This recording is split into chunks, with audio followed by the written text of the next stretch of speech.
Judge Minty in a while. Is he the same guy that did the Dirty Laundry Punisher thing with Thomas Jane? Oh, that's a good point. I don't know, actually. I think he might be. He did a bunch of that, like, his universe versions of, like, other stuff. I love that Dirty Laundry thing. You know what's funny? So good. It's got Ron Perlman and Thomas and that's the Jane funny thing. Like, I wasn't a huge fan of Thomas Jane as the Punisher, right? But like, I liked him. I just he didn't was like John okay. Travolta as Howard Saint. That wasn't my favorite. I think my big problem with Thomas Jane as the Punisher is it's like we get that you'd rather be doing a remake of Taxi Driver and that you're just angry or Travis Bickle. I get that. That's what you're doing, but you're channeling your hardest Travis Bickle. Hey everybody, welcome to the first episode of Grimdark Media, where we talk about everything except what we're supposed to be talking about for the first 5 minutes. If we talk about somebody being the angrier version of something that's already super angry, is that technically still a cold open or is that like a super hot open? Maybe, I don't know. I don't know where we're at most of the time. Fair enough. It's us just, like, this is what happens when we decide we're going to capture the conversations that happen in the studio anyway. But this is the first official deconstruction video for Grimdark Media, focusing on one of our 3 cycle. We're going to cycle through 3 different types of media every episode. This one is going to be video media. We're then going to do a literary media piece and then end it off with a game media piece every month. Jay and I each get to pick one, and then the patrons are going to pick the last one. But for this month, we just did all 3 so that we could get started and everyone would have an idea of what it's going to be. And then on Patreon, we will have a list basically that people can vote on. We'll do a poll for what our following month's going to be. So this is November, and then we're going to go into It's funny because when we talked about it beforehand, we didn't even talk about putting our thumb on the scale. Like it was just like, no, we'll just do whatever. I mean, if we start talking about Howard Saint and Thomas Jane, maybe they'll pick it for us. If we say the words Judge Minty enough during this, that has nothing to do with it. Maybe you'll get your way. If people don't know what Judge Minty is. So this is, we went with video media first. I picked this one, and you had never seen No, this, 3 weeks ago, I had never heard of this. which is crazy to me because this is the most successful piece of Grimdark Media of the last 5 years, because it's from 2018, made by someone that isn't Games Workshop, and then was so good, it was basically undeniable. And that person, that's Siama Peterson, got brought into Workshop to work on Warhammer Plus on the sequel. And I have to say, like, just to like get it out of the way, we're going to talk about Astartes today. And I thought this was a really important thing to start off with because it hits on 2 major themes of our last 2 videos, which is one, all the definitions. Right. And we're going to lay out the ground rules for how we're going to do these deconstructions today. And then number 2 is once we've got this sort of like format down, we're going to make some lists, and people are going to fight to stay on the list, which I think is very funny. And we're each going to get our own personal lists. So basically everything that falls off the list will be cast out into the endless void. Yes, that's right. We could be thrown into the warp. And eaten by Cthulhu. And eaten by the gods of chaos and Cthulhu. and it gets sucked into Stormbringer. And Stormbringer becomes more powerful as we go through this. So Astartes is from 2018. And first things first, before we go any further, everything ever in this series is going to be spoiled. So if you're like Jay and you've never seen Astartes, watch it first. It's really good. Yeah, you can watch it on Warhammer Plus. You can watch it on YouTube, I think in the original format as well, because I'm pretty sure that because it was always free, it's allowed to stay free, but also there's like a curated version on Warhammer Plus as it was brought in-house by Games Workshop. You can watch it on Warhammer Community as well. I think it's even free on Warhammer Community. I think you can just watch it because it was always like you can't put that genie back in the bottle of like I guess so, 40 million people have seen this. It was a fan-made series of 5 short films in the Warhammer 40k universe, and it was so incredibly successful that it was eventually the person responsible, Simon Peterson, was hired on and brought into Warhammer Plus to make a sequel. That was in 2021, so we're 2 years into the sequel. Hopefully we'll see it at some point in the near future, but we thought it was important to review this one first. So, and I think it'll be cool, like, again, if we could do it as a side-by-side, because it is clearly at a different place in the artistic cycle. Yes. But the same foundational components, let's say. Yes. So the format we're going to use is for these, we're going to start off by talking about where is this in the artistic cycle, and is it in the cycle where it's innovating? Is it in the cycle where it is codifying, deconstructing, or is it product made at this point? For all pieces of media. And then we're going to go through, and from our themes, which we talked about in the first episode of the Grimdark Starter Pack, We're going to pick which of the words in each of these themes, and it's setting, scale, cycle, tone, and emotions. Like which of those 5 things we think captures that. And we'll basically argue back and forth what our argument basically for why we think that theme is represented there. And at the end of it, we're going to have a top 20 list of what we personally, they're for us. So Jay's going to get his own list. I'm going to get my own list. Think are the top 20 best pieces of Grimdark video media, literary media, and game media of all time. And when we get to week 21, that's it. Things start dying. That's right. We have to start culling the herd. And it's going to be very fun to curate that list. I think you guys are going to really enjoy it. So, Astartes. So we're into the spoiler territory now. So if you haven't watched it, go watch it and come back and get back to in this like video. 20 minutes. Like, it's not even that long. It's a 13-minute video. 13 minutes long. So anybody could watch this at any time. You're not wasting your day by doing so. If you like grimdark stuff, go check it out. So once again, in 2018, this kicks off. And what is shocking about this is viewed by more people than probably have ever heard of the Games Workshop hobby. I think the original has something like 40 to 50 million views and becomes so sort of like, I think, visible to the landscape that attracts tons of fans' attention. A Patreon starts to have him continue making it, and the other 4 episodes basically come along. And what's interesting visually when you're watching it, right? Like, I mean, obviously you and I, and I'm assuming almost everybody watching your channel is super familiar with 40K. Mm-hmm. And so when you're watching it, it is clearly set in the 40K universe. It's 40K iconography, characters, IP, all that kind of stuff. But it doesn't require you to know any of that. Like, not one bit. No. So let's get into part 1, synopsis. So in the synopsis stage, what we have here is we have a 13-minute video that is basically giving us a visual piece of storytelling. And this is really interesting because there's only a single word of dialogue in the entire thing. 13 minutes, but it conveys so much story visually. It's madness. There is text dialogue at the very beginning where it says there was a rebellion and the remnants of that rebellion are being crushed. And I think that's very important in one of our first theme things, which we'll get to in a minute. But it cuts there to pictures of a squad of these huge armored warriors. And I'm going to be very careful not to use because that's all they are right. If you're watching it from outside. That's right. And they are walking down what looks like a science fiction hallway. You get a shot of a spaceship from outside, and then it shoots the interior. You know, a picture of these huge armored soldiers. And you know they're huge because there are other soldiers pressing themselves up against the wall as these guys walk by. That are like a head and a half, 2 heads shorter. Yeah, like almost like a meter shorter than these guys. Yeah. So you get the idea that these are massive warrior super You get your soldiers. first sense of scale. Your first sense of scale, absolutely. They board some kind of craft, and then we go to an external shot of them flying off into this like debris cloud, this like asteroid field towards another ship.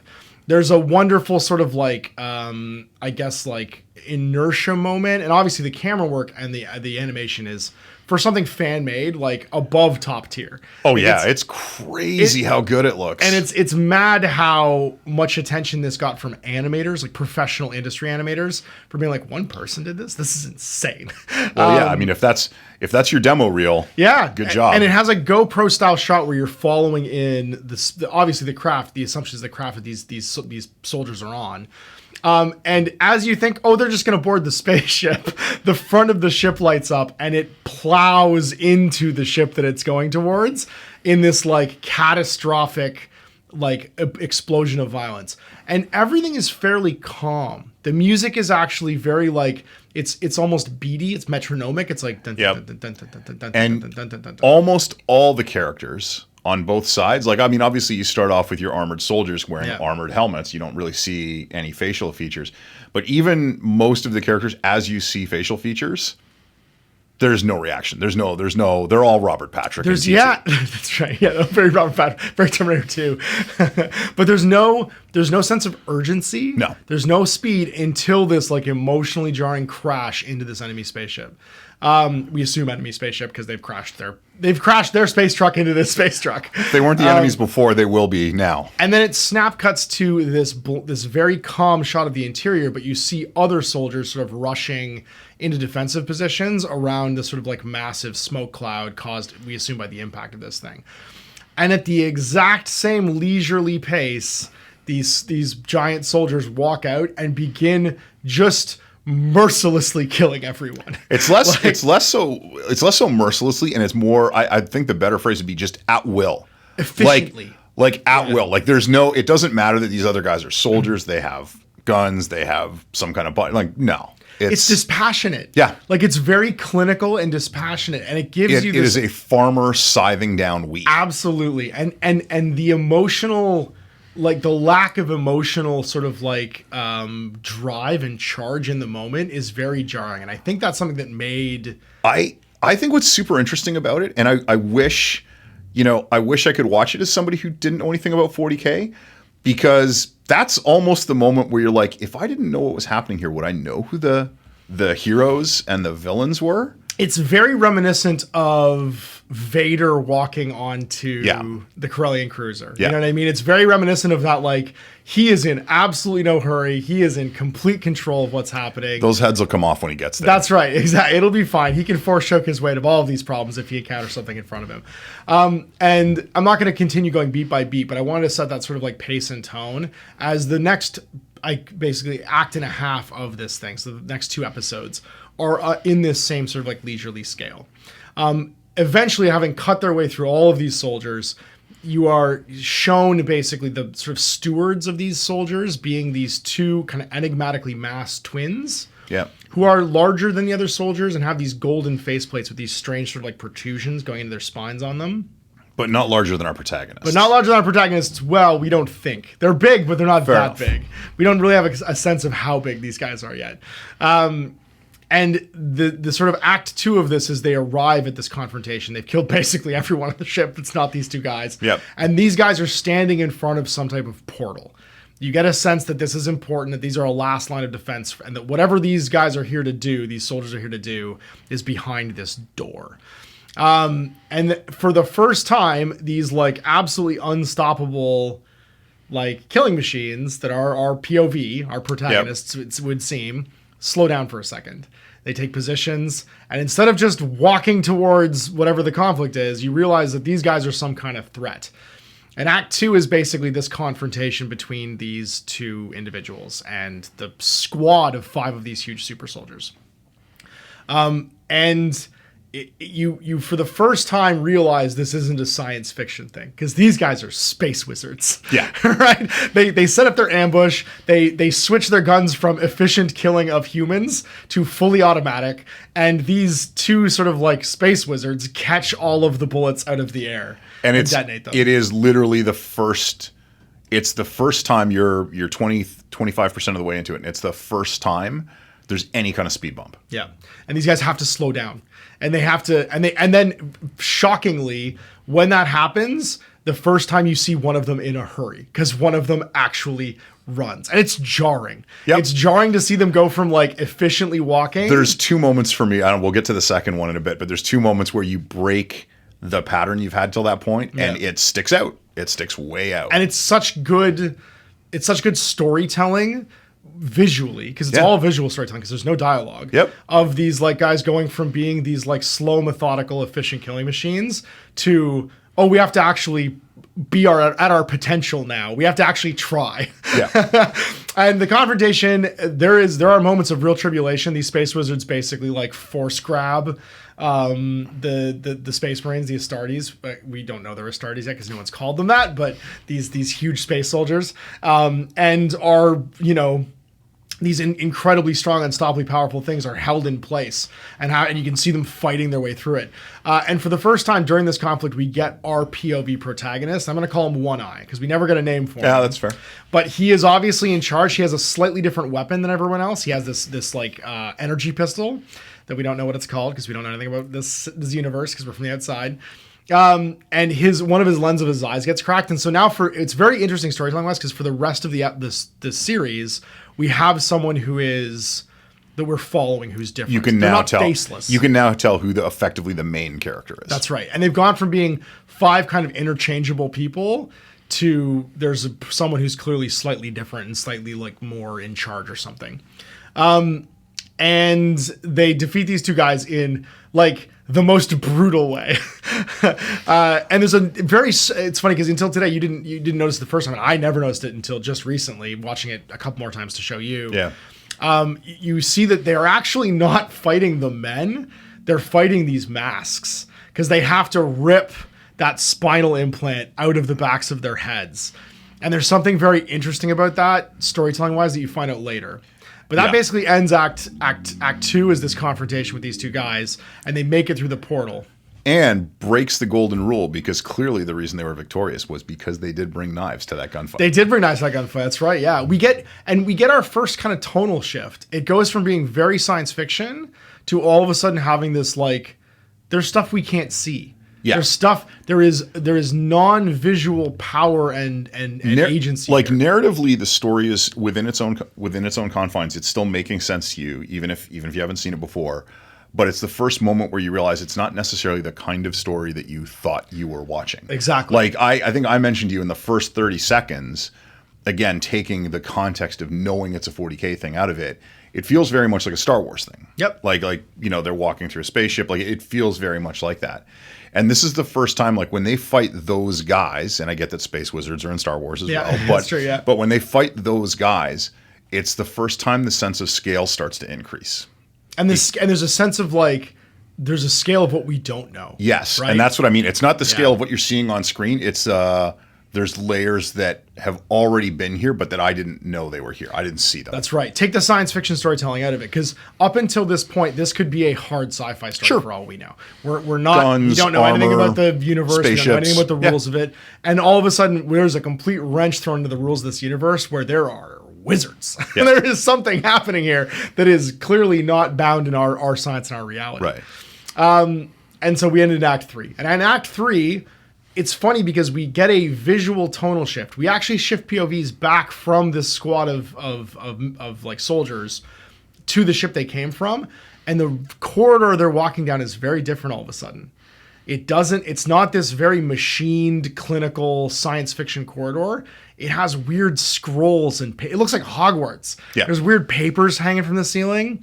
The character POV we're in now is wearing like a very dramatic cape over his like huge giant super soldier armor, and they walk into a room that is clearly like mystical.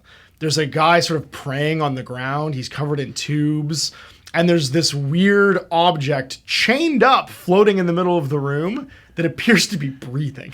And he's also, it's funny because it's the first time you're also convinced you're getting a completely different type of character, because the leaders of the super soldiers, they're fancier. They have capes, they have white hats, stuff like that. But this guy in the robes is clearly not one of them, while also being significantly different than the regular humans that they were passing in the hallway before. And you also realize they're people because he puts his helmet on.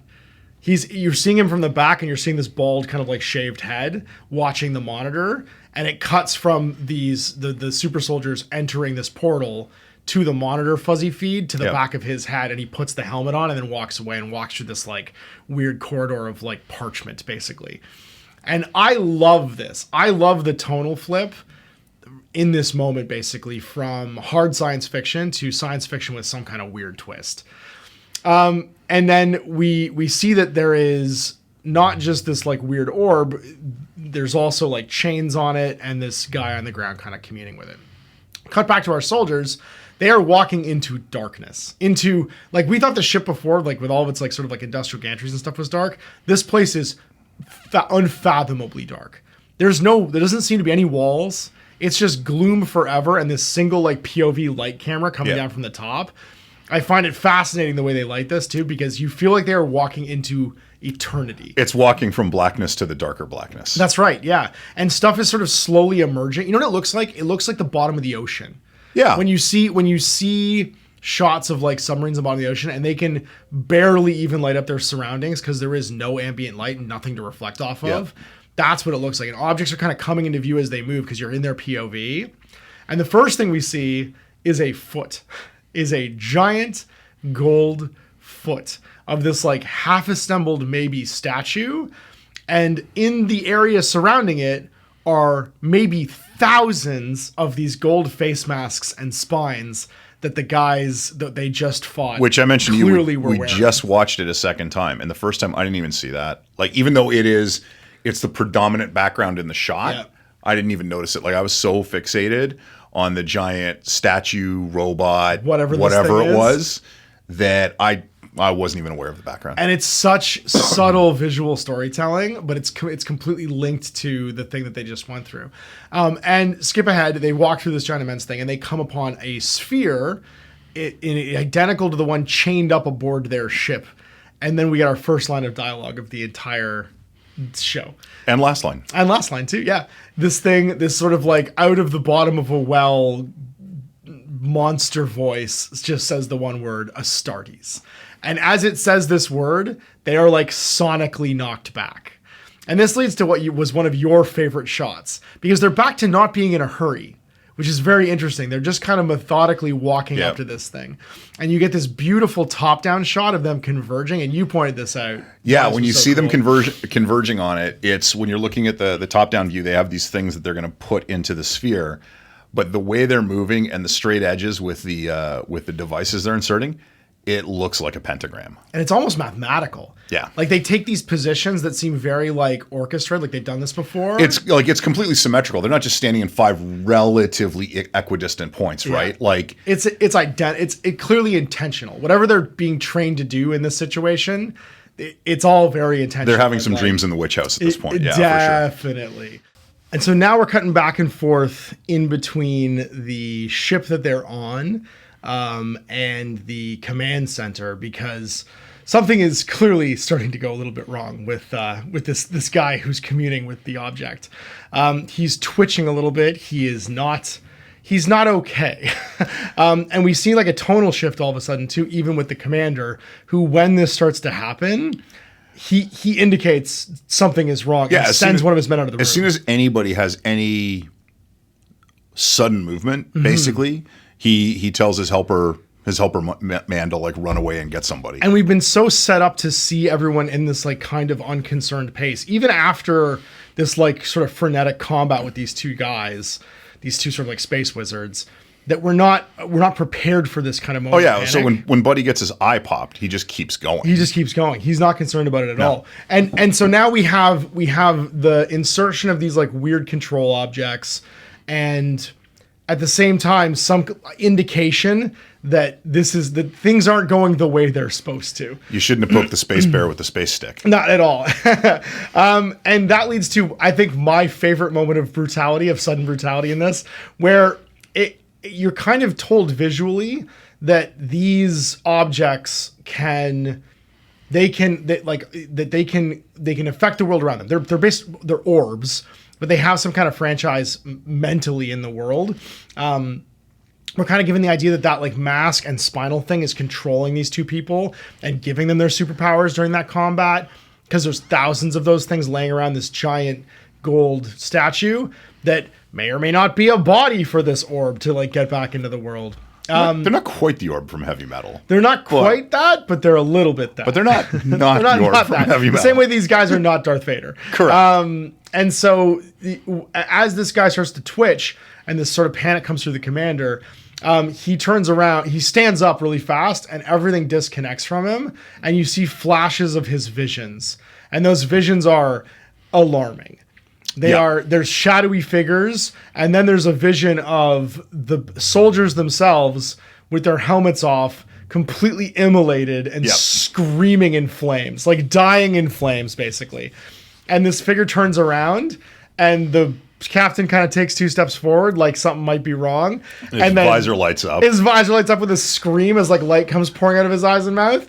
And this commander executes him so brutally. So he shows emotion, at which point the super soldier commander does the only right thing, which is to beat him to death and decapitate him. Is to actually punch his head off. Yes. And then the guy, his like honor guard or whatever next to him, just pumps like 3 rounds into the corpse before it's even hit the ground. It is so savage. This guy dies the most savage death. Like we just watched like 50 like regular human soldiers get brutally annihilated by these guys. No one dies a worse death than this poor robed figure that's commuting. He's having the worst day. He was Vernon Wells fighting John Matrix in Commando. It was no good. Yeah, it was good. He had to do space communion with a demon orb, and then afterwards was brutally decapitated by his boss, and his boss's friend pumped 3 rounds into him before he even hit the ground. Didn't even get a rad Sammy Hagar track playing in the background. Oh, it's so wonderfully brutal and incredibly jarring. Oh, yeah. Because again, they're not like they're executing one of their own rather than try and help him, right? Like you get a sense of like this is brutal. And when you say it's a tonal shift, it's not just that it's that moment, because then the feel of the rest of the thing just changes. Yeah. Yeah. Because we snap instantly back to the ship, and these guys are all of a sudden just like magnetically sucked to the orb. And they are struggling. There is nothing they can do. They get sucked into this orb in a like body horror kind of moment. The closest they get to some kind of like maybe getting away is One Eye pulls his crazy energy pistol that we saw brutally annihilate a bunch of soldiers earlier. It gets stuck to the orb as well, but he pulls the trigger, blows off his own arm, and manages to punch a giant hole in this thing, only to have it just instantly heal. Just instantly fill back in and heal, and it'd be totally fine. And our POV is now gone from like the regular universe. The entity that is not in a rush and has no urgency anymore is not the same one that did up until this point. No, we have completely, the power dynamic has completely flipped. Yeah, it's on a 180. Totally flipped over. And these like merciless super killing machines are now completely powerless and being absorbed into this giant weird space demon orb. And we lose, as an audience POV, we completely lose our world. And these guys are subsumed in blackness. There is flashing imagery of like some kind of tentacle monster. And the last image we see of the real world is One Eye's one eye getting sucked into this orb.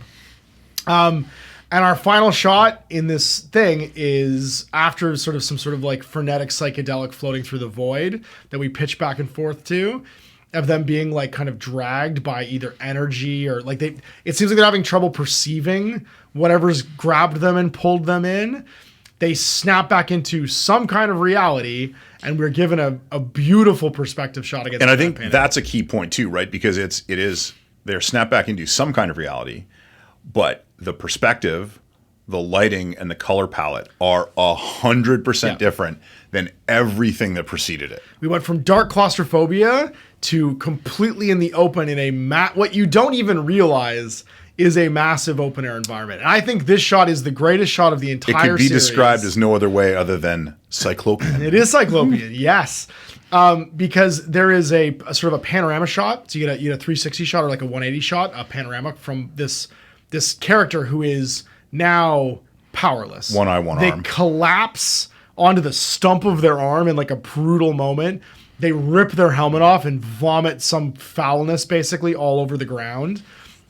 And then drag themselves to their feet as this sort of one shot happens in like 180. And you're getting a POV over the shoulder camera shot of where they are. And he's standing on top of some type of platform. And in the distance, you can see 5 or 6 more platforms. And there are just massive space skeletons. And you actually think they're really close until you start to see these teeny flashes on top of the other pillars in the distance. That is probably the rest of his squad also snapping back into existence. And that's the first time you get a true sense of the scale. Yeah. Because when you realize that these specks that you can't actually see, like you can just see the flashes of them appearing, are these 8-9 foot tall armored warriors. Yeah. That's when you realize the scale and size of everything else in that shot. And that these guys are points they're dots on a map. They are less significant to the thing they are sharing space with than the human soldiers were to them. Exactly. In the first moment of Exactly. And it is incredible visual storytelling. So to now basically talk about it longer than it would have taken you to watch it, but we're trying to get some. Should have just watched it. We told you at the start. We told you should just go watch it. Yeah, we have to talk about our first thing is where does this sit in the landscape of art? So I'm going to start with you. I have my perception of this, but where do we think this sits? Is it an innovation, codification, deconstruction, or? So it's interesting for me because it pushes against what. It should be later in the cycle because you're taking an IP, an image that already exists, and you're working with it. But because it doesn't codify or deconstruct it, in my mind, it actually lives in the innovation cycle, even though what it's using is not new. What it's doing is new. What it's using is not. typically I would look at somebody coming into someone else's IP as definitely being further into the cycle, but it doesn't do any of the things that you identify with those later stages, in my mind. Okay. I'm going to come at it differently, and I'm going to say this is actually a deconstruction of the current Warhammer 40,000 universe. And the reason for that is it doesn't present the way that Warhammer 40,000 currently presents. You may notice that the hard sci-fi-ness of it is very like pronounced in the beginning. He has to do that for like the point of view of giving us the emotional impact of flipping it into the mysticism later on. He does some of his own takes on this, which I think in my mind makes it a deconstruction, because you're taking an existing property, but you're actually showing it through a much more serious lens. There's no shouting by the Space Marines. There's no recanting oaths. All of the bombastic. How was I supposed to know they were Space Marines when I never heard anyone use the word brother a single time? Right, exactly. Like, if I don't hear brother, then I don't know if somebody's a Space Marine or if they're Hulk Hogan or not. It's the opposite of Caiaphas Cain, where it drains the bombasticness out of it. It reduces it to like a serious concept. And I think that is why it's so successful and refreshing to people, is it is the same intellectual property, but it's presented in an entirely serious way. Yeah, that's interesting. Right? There's no humor, there's no comedy. I would say it's like the reverse of a Caiaphas Cain book or a Night Lord's book, where there's no cynicism. Everything is deadpan serious. Right.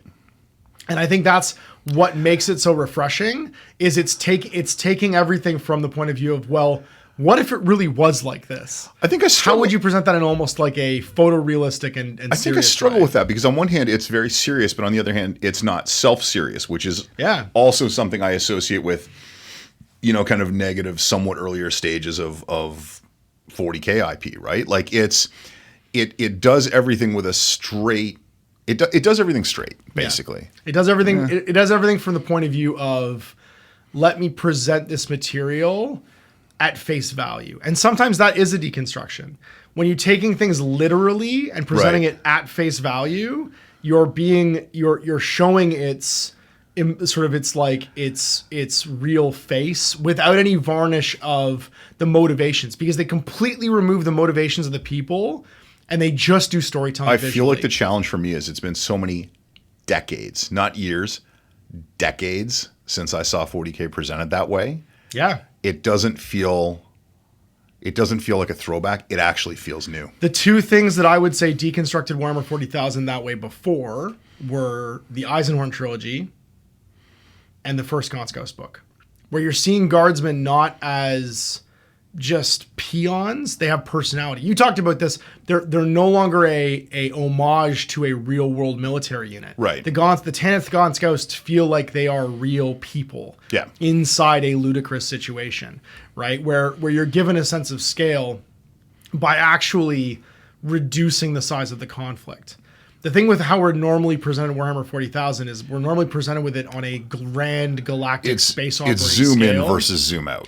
Exactly. And this one is hyper focused on small details. And with all of the storytelling being done visually, you remove the noise of that universe, that emotional context, and just leave the visual storytelling. And I think that's what makes it a deconstruction to me. And that's what makes it more art than product, is because it's being done from the point of view of visual storytelling, as opposed to having any kind of dialogue and any kind of, it's the hardest way to do anything. I think we're both going to land on the idea that it's more art than product for sure. It's it's just interesting. I have to really, I have to strip away 30 years of my memory to look at it even as a deconstruction, to be quite honest with you. Because I think that's, and when you literally use the word deconstruction, they take it apart. They remove the bombasticness, the emotional, the dialogue, and they leave behind the art pieces. It's the same reason why you can get why a piece of like older Grimdark Media art is visual storytelling. It's the reason why Jeff Darrow is such an incredible storyteller as an artist, because there are so many little details. This is like a Jeff Darrow Warhammer 40,000 art piece, where there is so much going on in the background that we pick up on that's being told in the story visually. Oh my God. But you know what? Not to disagree, but how does something simultaneously have so much going on in the background and literally so little going on in the background, right? Like they're using chiaroscuro. They're using old art, Renaissance art technique. You know what I mean? To visually convey. And we've also talked about the fact that this is definitely one of those less is more things, right? Like it's not littered with the trappings of the setting. It just has what you need, and what you need is minimized or just out of focus or just far away enough that it's not in your face. It's why I think the reason it's a deconstruction to me is because exposition storytelling has been the only storytelling that Games Workshop has done with Warhammer 40,000 for the last 20 years. I think exposition storytelling is the key to brand building. And this is minimalist storytelling set in the same universe. So it is a subversion basically of what they've been doing before. All right, so let's get on to our themes. 5 themes. First of all, setting. What did you pick? We'll go back and forth. I'll go first, you go first, you go first, I go first. We'll Ouroboros it. Sure. So like basically we each keep doing 2 in a row. But you go first. So the setting radically changes for me. So which of the words that we used in setting do you think is best exemplifying this piece of media? Where did you feel this like landed? And our themes obviously were dystopia. Sorry, I have to bring it up again. I just realized. Dystopia, anarchy, chaos, subversion, or inversion. Where did we land on that one as far as like the strongest of themes? So I'm actually going to say dystopia, and that feels not entirely accurate. Okay. But the of our choices, like I think the big thing is when you look at again that stoicism, like it's very cool in the moment. But when you look at everybody on that, like that opening shot on the ship, like I said, it feels very Star Wars. It does not necessarily feel all that grimdark. Mm-hmm. But everybody is just, they are clearly all just cogs in the machine, whether it's the super soldiers, whether it's the regular soldiers just walking past them in the hallway. Yeah. Like on one hand, we look at the super soldiers and we think they're super impressive. On the other hand, we look at the regular soldiers and realize they're really not all that impressed anymore. Like this is just a thing that happens on a Tuesday, right? And for me, when I think of dystopia, part of it is that built-in sense of nothing matters. Yeah. Really nothing matters. And when you have an action set piece that moves at a very slow pace, and I don't mean too slow, I mean effectively slow, it does a really good job without, again, doing a lot of exposition of selling the idea that everyone is going to do what they have to do, that there are protagonists and antagonists, but nothing that they do really matters. Yeah. Like that when it's all over, probably nothing will be that different. I'm going to pick dystopia too. So the opening line that we get, the text line saying there was a rebellion that's been put down, that in and of itself kind of implies there's some type of dystopic elements here. And then the main thing that we see throughout the entire conflict is it's people against people, right? And the brutality and efficiency and facelessness of these stormtroopers coming aboard this ship and just executing everybody does feel like the putting down of a rebellion where like whoever was rebelling, they had the reasons for whatever, and they did not have a chance against these whatsoever. I go back to the fact that if you take away the fact that you know 40K and you have that context out of there, who are the good guys and the bad guys? If you're watching this coming in fresh, like your giant super soldiers, one, they're giant super soldiers. 2, all their iconography is like skulls and eagles. They do not look like the good guys. No one looks friendly in this at all. Any stretch of the imagination. So yeah, I mean, it definitely has that. It has that sense of like pointlessness, hopelessness. Yeah. It gets that across way before you realize how pointless and how hopeless it is. Yeah. Let's talk about scale then. What's your so it's my turn to pick scale because I did dystopia as well. So then scale, I went with the immensity idea.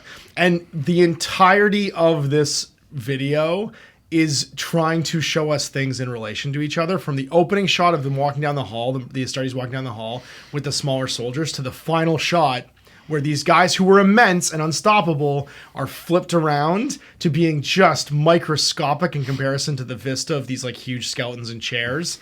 That is the idea that you are, no matter how big you are in context, there is always something bigger than you and more powerful.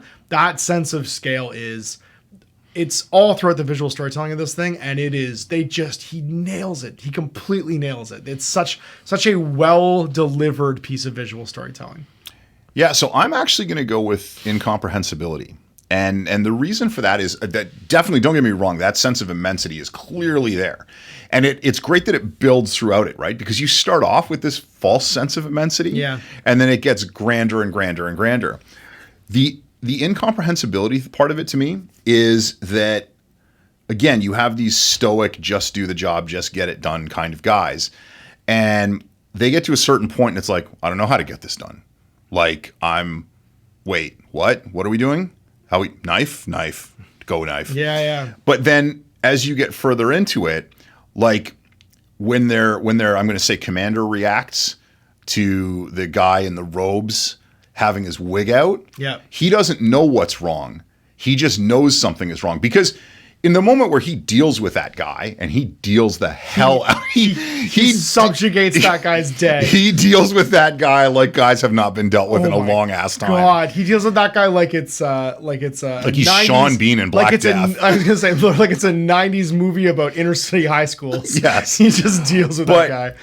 But even though like he can do that, and he probably knows he can do that, he's already sent the other guy out of the room, because he doesn't know if him dealing with it is actually dealing with it. Right? So is the problem this thing that's in front of me, which is attached to this bigger thing that's in front of me, or is it so much more vast than what I know? Yeah. And then again, as the guys go through, as the Marines go through, we can call them Astartes. That's in the lexicon. Yeah, that's in the lexicon. As the Astartes go through the sphere, you get that sense of immensity. But even then, there's nothing in that space to show you what the outer limits of that space are. So we're into the cycle. What are we talking about as far as the life cycle? Where are we sitting with this? What do we see as like the theme there? Because that wasn't actually something that I found. I guess it's kind of reinforced, but it wasn't super prominent in this piece of media to me.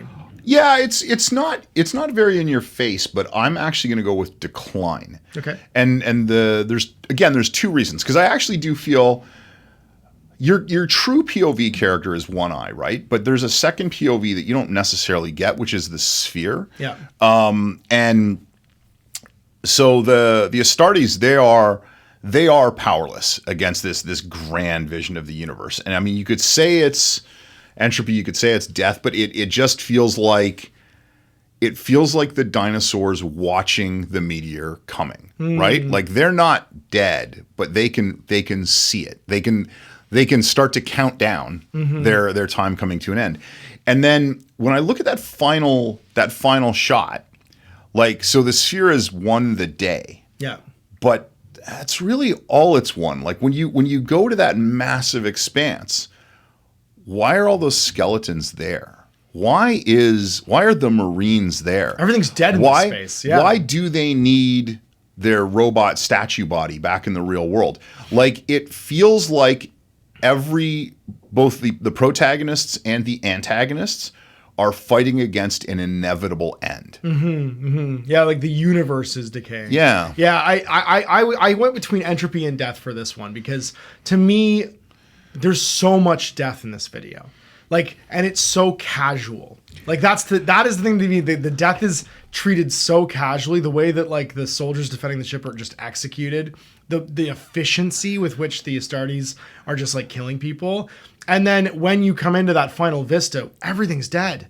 There's nothing menacing them. No. They're in this space that looks dead, that looks completely like it's like whatever happened here happened millions of years ago, and you're in this dusty valley of the corpse kings. You know what I mean? Like, and that this is already long done, and you're just being dropped here like other garbage. And I think the main reason I didn't land on death is because, like, what you're talking about in terms of how casual and prolific all the death is, how casual and prolific it is makes it seem so unimportant. Yeah, you're right. Like, it feels like you see all these characters come and go and die and all that, and you see all this evidence of previous characters that have died, but it doesn't matter. Like, it just doesn't feel like it matters. Yeah, well, and there's our emotion, our sort of like our tonal palette. I went with futility. Is that we're given a really good like setup and payoff where you are set up with the power of these Astartes and what they're capable of. and that it is completely futile. And that and even like the thing that they think they have chained in their ship isn't really chained, right? And that it was futile to try and commune with it, because obviously you can get in people's heads with these like masks and spinal things. That sense of like, there's a real futility to what you're doing here, guys. And no matter how powerful you are in your contextual setting, you are just utterly powerless in the face of whatever this thing is. Yeah, and I would definitely agree with futility, because again, my kind of theme going through the whole thing has been that viscerally it's an entertaining piece of media, but every single part of it feels completely pointless. Like you're enjoying it in the moment, but if you were to ask me watching it, whether you are a fan of this universe or you're not a fan of this universe, do you think anything has changed for either side when it's over? No. Nope. No. All the threats are still there. All the things pushing back against the threats are still there. The threats aren't actually being pushed back against. Like, it is pointless. It is futile. Yeah, and I think maybe that's where I see your point about entropy versus death, where it's like, actually, that is kind of that thing where everything, both sides of this conflict appear to be in a state of entropy or dead already. And so finally, we have the emotional palette. So what did you choose for the emotional palette? And this is a hard one for me, because when you're talking about the emotion, you're one part of it is the emotion of all the characters inside the story, and the other part is I think the emotion that you feel as an audience member absorbing it. And as an audience member absorbing it, it feels like the emotional palette is insanity, because it's that sense that every time you think you know, you don't know. Every time you think you have the solution, the question changes. Every time you think, even again, looking at that final shot, like having watched it a couple weeks ago and having watched it now, the scale of that shot changed for me when I realized what those flashes were, right? Like it feels like you're not getting it all. And in a very satisfying way as an observer watching it. Yeah. But it feels like classic kind of Lovecraftian, I can't look at this because I can't understand it. The lack of emotion shown by all the characters inside it really keeps me from ending up on horror, hate, fear, or terror, because no one ever seems to experience any of those emotions. Yeah, no one emotes at all. Like, even people who are violently killing other people in this, there's no sense that they're doing it for any personal satisfaction. It's just Robe Guy. He's the only guy. He's the only guy who has any emotional. I have feelings, and now I don't have a face anymore. And now I'm dead. Yeah, the only guy who has any kind of emotional. So even though they don't lean heavily, again, front and center into the idea of madness or insanity, I think I got to go with insanity. Yeah, okay. I think there's a really good argument for that. I actually went with the idea of fear and dread. Because I think that the idea of visual storytelling, it's like, what did it elicit from me? And there are horror elements, like the visceralness of the violence is very horrifying and shocking. But there's so much done visually to give you a sense of dread, and the pacing and the abruptness of stuff. Like in the beginning when they board the ship, you can they're the monsters. Right. From the POV of the people defending. Absolutely. And you can see them, they are all panicking and rushing. And there's a sense of dread to like the inevitability of their advance, sort of as they like push through these like defenders of the starship. And then when you get to the end, now they're alone. There's no one else on the ship. And they're descending into darkness. They've opened that portal and they're walking into the dark towards the orb. And now you're feeling dread for them. They went from being the scary thing to now you're watching them go into something that is like this creeping dread. And you don't know what's going to happen because the rules of this are so unclear. The science fiction rules you start off with become the mystical rules, and you don't know what the rules are. And so that feeling of like anything could happen at any time becomes, I think, the emotional palette for me as the viewer. And then we end on that emotional palette of we don't know where they are, we don't know what they're doing, and like you just are filled with dread about what this could mean and where you're at. It's almost like that thing in the animal kingdom where you have to classify a predator as being different than an apex predator. Yes. Because everything in what you're watching is a predator, but you never know is there another apex predator? Like, are you at the top of your food chain and nothing hunts you naturally, or do you think you are until you're not? Yeah.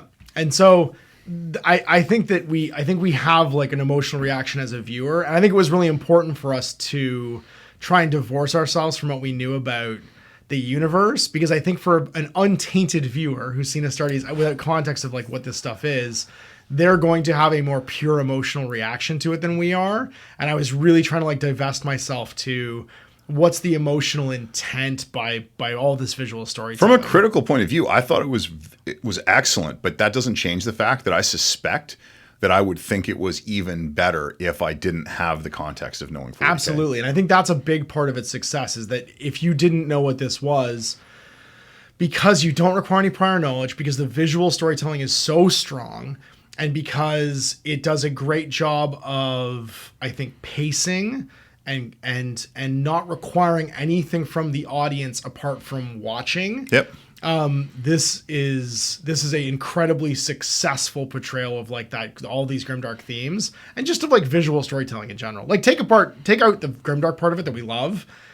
This is just incredibly competently done visual. It's a really complete story to exist in 13 minutes with no dialogue. Like shockingly well done. If this hadn't been like a fan thing, this would have ended up on like a Love, Death, or Neurobots. You know what I mean? On Netflix. Like this would have been one of those shorts that you see on like one of those shorts compilations where it's like, this is the best of what visual shorts can be. Like the notion to me that this story gets told in a time frame shorter than a TV sitcom, it's mental. And that we think about it, and that there's still, and that there was stuff in the background to dissect.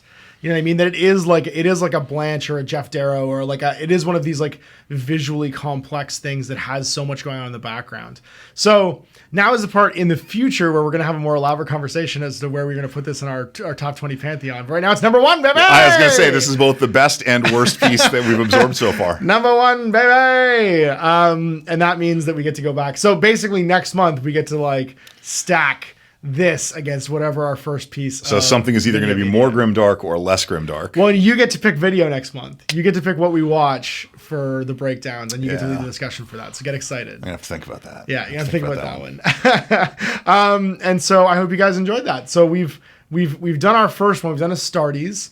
Tell us what you think in the comments. If you are a patron, then get ready to select your first piece of media for next month, because Jay's doing video and I'm doing literary next month, and you guys get to pick game for us to break down, which is going to be super fun. And then next week, we're going to dive into literary, and that's going to be led by Jay as well. So he gets to pick a piece of literary short fiction, and then we'll end the month with game, which I'll be picking, but will be the thing that we'll round robin, which each one gets picked for basically us to do as we cycle through these things. So that was fun, man. I'm excited about doing more of these. I think this is a perfect one to kick off on. I'm highly entertained and yet somehow incredibly depressed. Yeah. How did that happen? I wonder what happens to one eye. We have to wait and see, I guess, how this stacks up. Actually, the thing. Well, he's down to one arm too. Like, I mean, yeah, he is losing limbs. He's running out of things. He is losing limbs. It's pretty bleak, his situation. I'm very curious to see what the sequel to this looks like, because if what we like about this may not be what we get in a sequel. Yeah, it'll be interesting. Where it's moved in the artistic cycle into being something else, because it's in-house. It's in-house now. It's going to have that 4-quadrant dissection happen. And I think the thing to underscore, right, is the fact that it's in-house and that it will be product. Like, it will be product. That doesn't mean it'll be worse. Mm-hmm. It really doesn't. It just means that it'll be different. And I will be curious to see how that lands. Yeah. And also we're going to get to, in the future, I'm going to pick some of the Warhammer Plus other animated content, not made by this content creator, for us to compare and break down to this and see how it differs based on where it is in that product cycle and that life cycle, and where sort of like these elements land. I will decide entirely where it lives in the product life cycle based on the number of times I hear the word brother. Or just like, there's like, for instance, the one that's just concluded, the 5-part one that's just concluded, very specifically features 3 miniature lines that were redone during its development. It features plastic Sisters of Battle, Necrons, Primaris Marines, and the Cadian Guardsmen, all in the designs of those new miniatures. So mix those 4 things together and come up with a story. This is the how to buy Action Figure Man episode of Action Figure Man. Yes, this is a little Secret Wars. It's a little Secret Wars, and we're gonna get to break those down too. Hey, G.I. Joe, you better put those PSAs in at the end, or we're calling you a commercial. I'm very excited to break those down and compare them, because it's gonna be an interesting. It's just gonna be interesting contextually after we've done the starter pack now to be able to talk about that stuff in that context and be like, wow, we got this thing that was made and it's referencing itself. Yep. A whole bunch. So anyway, thanks for watching, guys. Tell us in the comments what you think. Tell us what you think about Astartes. Give us more suggestions for what should go on the list. And of course, if you're a patron, get excited to vote on the first piece of game media for next month. So I guess this is it. We did Astartes. We did our first Grimdark Media. See you next time, brother. Perfect. Hey folks, I hope you enjoyed that video, and thank you for watching. If you want to find out more about me and see what I'm up to, you can check me out on Facebook at facebook.com/outofthebasement-into-the-streets or Instagram at Guerrilla Miniature Games. You can also find me on Patreon at patreon.com/Guerrilla Miniature Games, and of course, you can now follow on Patreon if you don't want to back and see what's new. Thanks for watching.